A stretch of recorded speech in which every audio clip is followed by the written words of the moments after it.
John, tu nous avais préparé une petite chronique pour ce soir.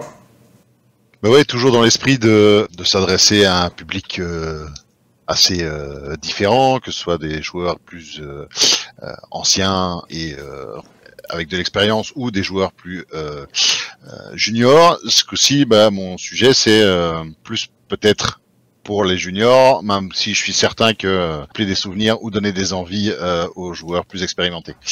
On a tous eu ce moment où on se dit « Ah, je vais tenter le GN ».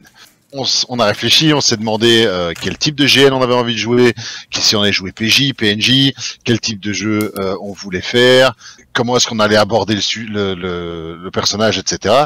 Mais on est tous arrivés à ce moment magique où on savait quel GN on allait jouer, on savait quel perso on voulait jouer. Ok, maintenant, qu'est-ce que je porte comme costume? Et surtout, si j'ai compris ce que je veux comme costume, combien ça coûte? Alors, le GN, c'est un hobby. Et comme tout hobby, ça coûte de l'argent. On est tous bien placés pour savoir que ça peut vite nous coûter un rein ou deux. Donc le but, au départ en tout cas, parce qu'on a tous démarré plus ou moins quand on était student, ou à charge de quelqu'un, ou en tout cas pas en étant un senior ingénieur dans une grosse boîte française avec un grand salaire, ou gérant d'une société avec en pouvant claquer autant de pognon qu'on voulait. Donc, pour débuter, qu'est-ce qu'il faut pour démarrer? La seule chose réellement nécessaire, c'est un costume. Alors, un costume, ça peut dire énormément de choses. Ça peut être juste la traditionnelle base noire, que du côté de Time Freeze, on n'est pas tous super chaud, mais ça reste quand même quelque chose d'assez simple si on veut venir s'intégrer dans un GN. Une paire de chaussures en cuir, un pantalon noir et un chemise med ou quelque chose pouvant passer pour med noir, c'est assez simple. Maintenant, ça peut être une ou plusieurs tenues, une cape, des bottes ou des chaussures, une ceinture, des armes, etc.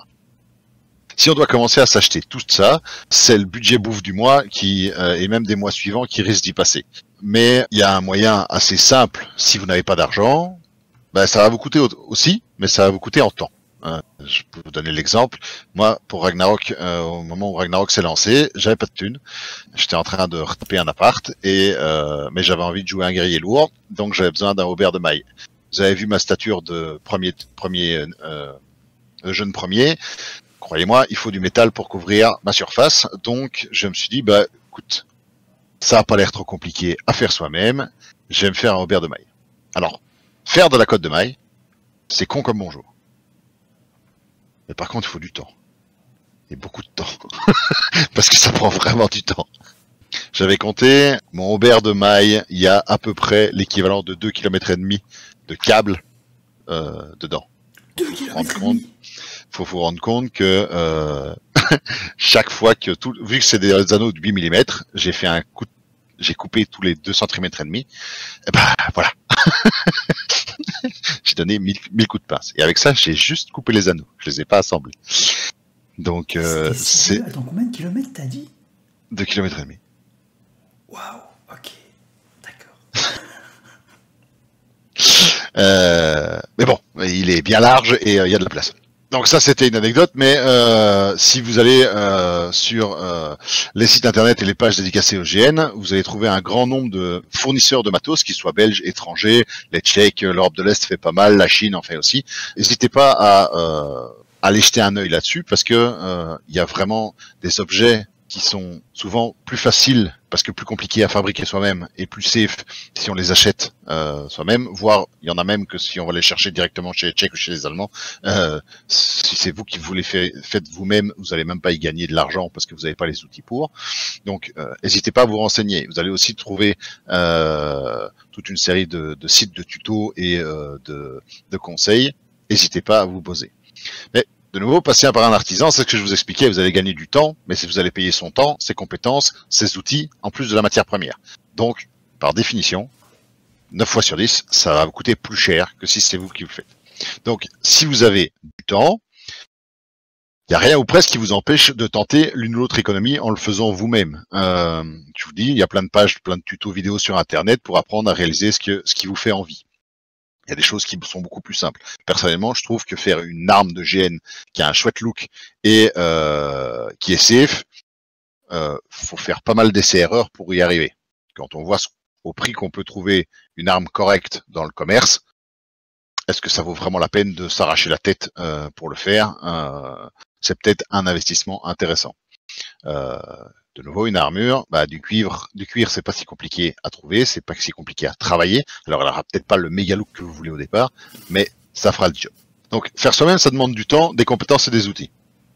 Alors, le temps, ça se trouve quand on a un objectif. De nouveau, un objectif, ça doit être réaliste. Si votre GN est le vendredi prochain, ne vous lancez pas dans un truc qui va vous prendre 10 jours à réaliser en temps plein.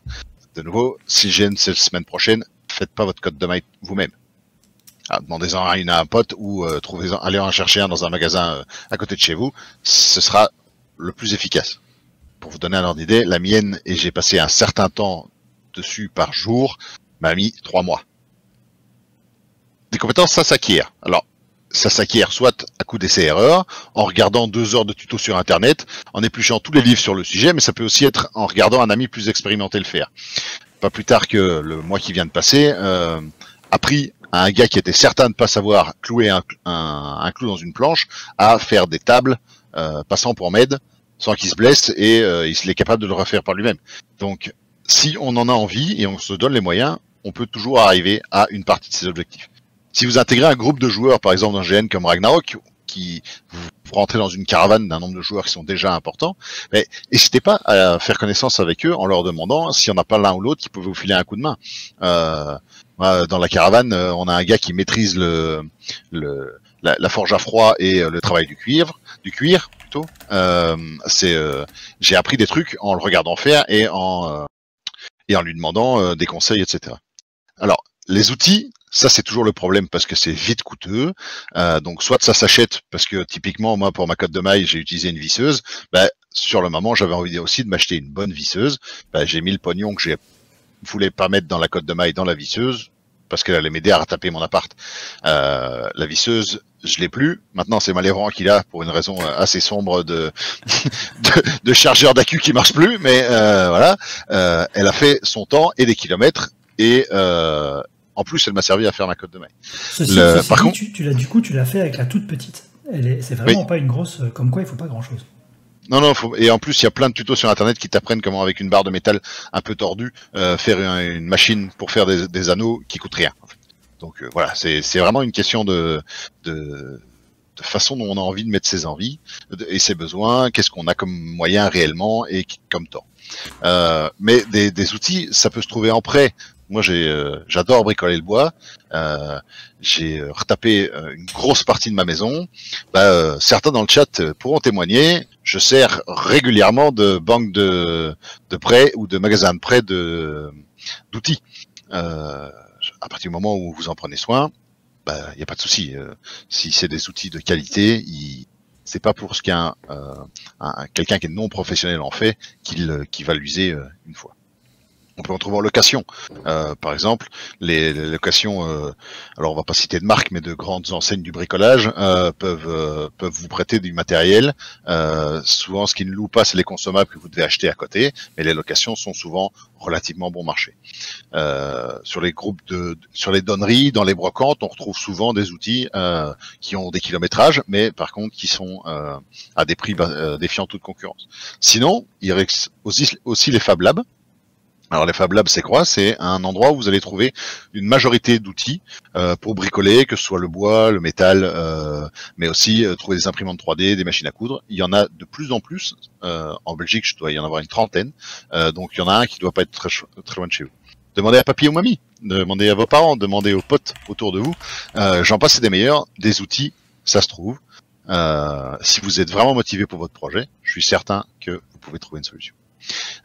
Et comme je le répète, je vous assure d'une chose, c'est que peu importe le temps que cela vous prendra, chacun peut produire quelque chose de ses mains dont il sera fier. Vous pouvez demander à Bouddha. Pour ceux qui me connaissent, qui ont déjà vu mes réalisations, je suis pas Da Vinci, mais je suis pas maladroit de mes mains. J'ai personnellement commencé le GN à 12 ans, Et croyez-moi, à cette époque, j'étais plus intellectuel que manuel. Oui, oui, c'est arrivé à un moment où j'étais intellectuel. Je vais tout de suite couper les blagues dans le chat. Comment ça s'est passé? En gros, j'avais arrêté le scoutisme parce que je m'étais fâché avec un chef et mon groupe de potes est revenu me chercher en disant hey, reviens, cette année, première année chez les scouts, on fait un GN avec 6 autres unités, on va faire du jeu de rôle, on va faire des armes, on va se taper sur la gueule, ça va être fun. J'ai pas pu résister, je suis parti. Mais le problème, c'est que à ce moment-là, j'avais 12 ans, j'étais pas médiéviste, j'avais pas une famille de médiévistes ni de génistes, fallait bien que je me trouve un costume. Alors, pour l'arme, pas de souci, on avait décidé de le faire avec les potes des unités, donc en mousse de matelas, en tube électrique avec un renfort en bois à l'intérieur, et alors c'est clairement pas les armes qu'on avait aujourd'hui, mais ça c'est le job, et c'était relativement safe. Des vêtements, ma mère était pas maladroite avec une machine et j'avais quelques reliquats glanés dans une fête médiévale où j'avais été foutre les pieds une année avec mes grands-parents qui m'avaient acheté un peu de matos. Ça a fait le job. Mais bon, le problème c'est que je voulais une armure et un bouclier. J'ai tendance à faire des personnages qui aiment bien se battre, donc voilà. Alors l'armure c'est assez magique parce que donc mes parents ont un cercle assez important avec des gens de tout horizon et entre autres l'armure, bah, ils ont un pote boucher qui avait un vieux tablier de boucher en maille et donc on l'a bricolé et avec une ceinture ça donnait franchement une chouette chemise de maille qui faisait le job, les gants, une paire de gants en cuir en dessous des gants de boucher et ça faisait le job. Franchement, ça donnait pas mal. Le bouclier, c'est un ami aussi à mes potes, à mes parents, qui était carrossier et qui l'a fait en collant 2 plaques de tôle à l'époxy, l'une à l'autre, pour former les 2 faces d'un écu.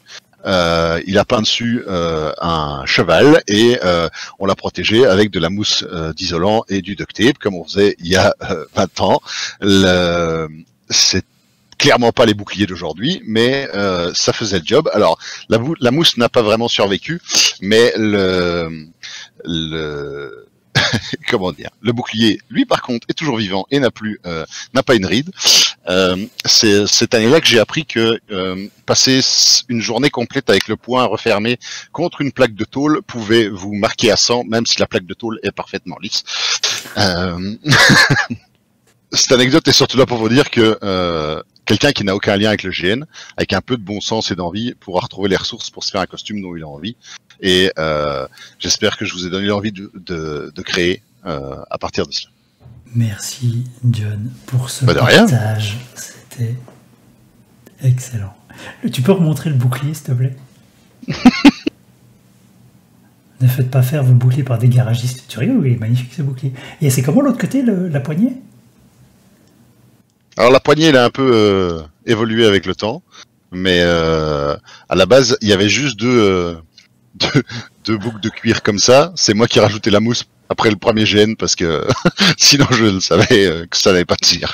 Donc voilà. C'est de la tôle, quoi. Ah ouais, c'est de la tôle.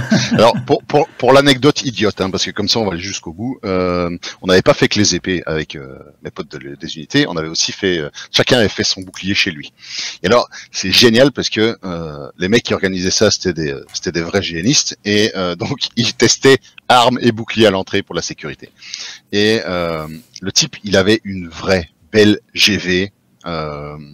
De la bonne époque et il testait les boucliers avec et il frappait dedans comme un sourdingue. La moitié de mes potes avaient fait des boucliers avec une base balsa. Autant vous dire qu'il les a explosés les uns derrière les autres, mais à la chaîne. Les mecs qui sortaient en pleurant avec leurs boucliers explosés en eux. Sauf que au milieu de la ligne de balsa, il y avait un mec qui avait fait son bouclier en palette. Autant vous dire qu'il était juste insoulevable. Mais par contre que l'épée s'est gentiment arrêtée dessus. Mais le souci c'est que moi il m'a vu arriver avec mon petit écu tout léger. Il a vraiment pris son élan comme un gros sauvage et il a frappé comme un sourd. Sauf que c'était pas du balsa, c'était de la tôle et en fait la GV a plié. Le type il s'est retrouvé avec sa GV avec un angle de 120 degrés dedans et il a fait il a acheté son épée, il en a pris une autre et il a continué à bousiller les boucliers de mes potes. Donc c'était un moment assez drôle. Pour ceux qui connaîtraient pas, tu peux rappeler ce que c'est une GV? Alors, GV, c'est une ancienne marque d'épée. C'était assez sympathique parce que si vous la preniez dans le concept de frapper à aille avec une GV, fallait même pas mettre de la force, hein, suffisait d'atteindre un endroit qui fait mal, et c'est des épées qui étaient hyper raides, avec une mousse assez dure, et alors surtout, elles avaient comme habitude d'avoir le pommeau qui était lesté avec du métal. Donc c'était à une autre époque, hein. Le GN a un peu évolué au niveau... Ouais, bah heureusement quoi. Moi, je suis en train de vous chercher une photo là de mon premier costume de live, parce que je crois que je l'avais déjà mis dans une vidéo. Ça, c'était mon premier costume de GN.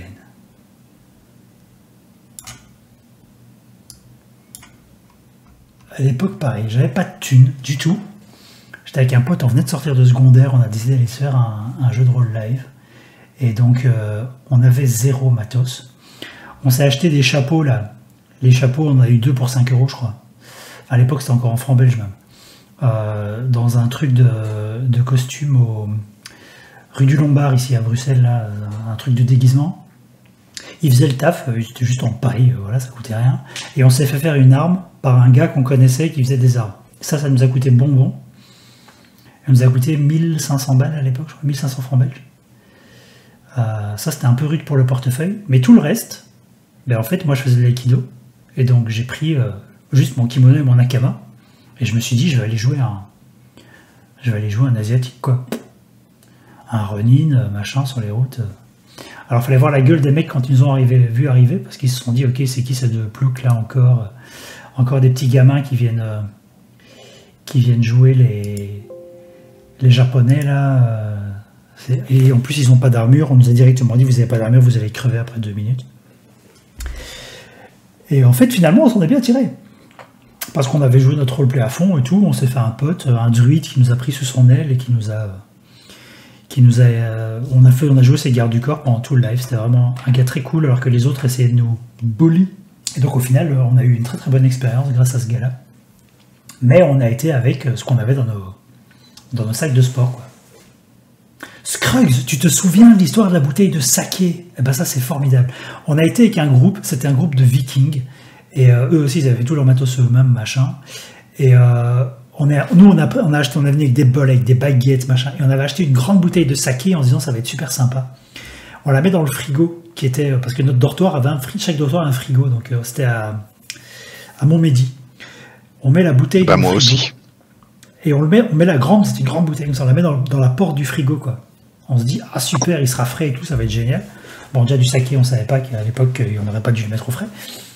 On s'en va, on revient 10 minutes plus tard. Il y a un des vikings qui avait ouvert le frigo, la bouteille était tombée, avait explosé par terre. Donc il y avait 1,5 litre, je crois, c'était vraiment une grande bouteille de saké qui s'était répandue dans la moitié du dortoir, et donc on n'a jamais pu boire notre saké. Ce qui était assez triste. Ça nous a coûté 37,5 €. Ouais. Il faut compter l'inflation. Hein. Mais bon. Magnifique. Bah oui, on était magnifique. On était des vrais samouraïs. Et vous, dans le chat, qu'est-ce que vous avez fabriqué, vous? C'est quoi votre souvenir? Si vous avez un souvenir de votre premier costume, c'est quoi? Je suis sûr, il y a plein de gens dans le chat là qui maintenant sont des orgas de GN, qui sont des... C'est quoi le truc qui vous marque dans votre premier costume? Parce que ça vous a coûté cher ou que vous l'avez fait vous-même ou... Ouais, il y a Félix November qui se rappelle que son premier costume c'était il n'y a pas si longtemps que ça en fait.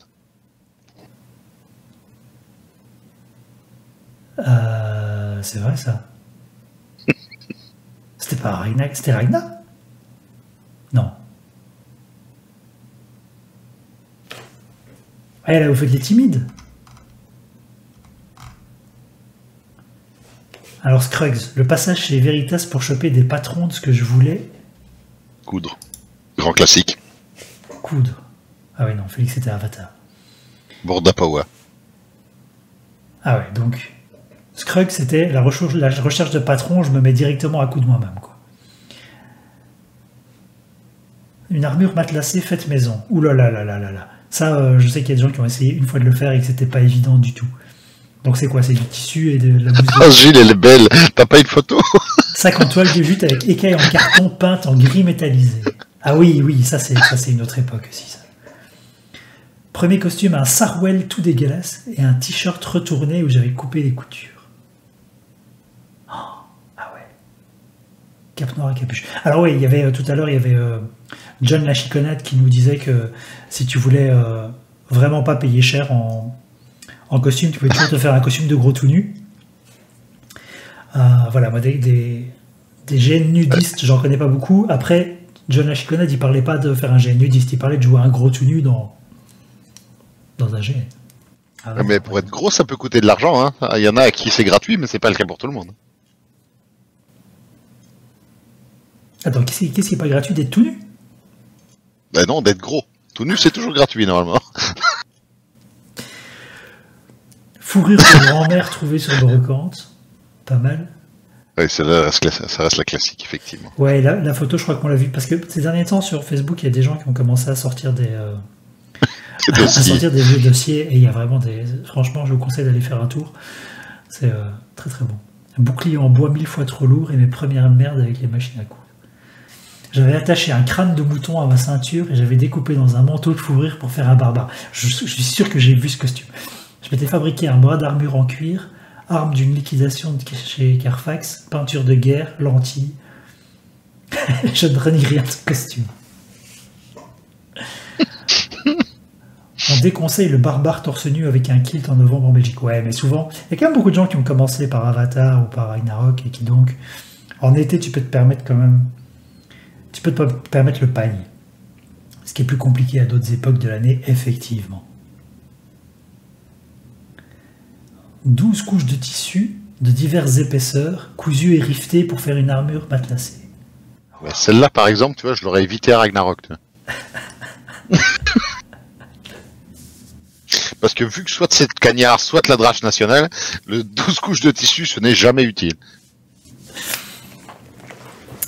Ah là là, mais oui, et oui, nos premiers costumes. On a quand même eu des... Je crois qu'on a... Ça reste pour tout le monde un souvenir impérissable, quoi. C'est le truc que tu n'oublies pas, en vrai. Croire que ton costume d'été va te permettre de tenir un gène en hiver. Bon, après, Ragnarok et son microclimat à 2 degrés la nuit te permettent d'être prévoyant.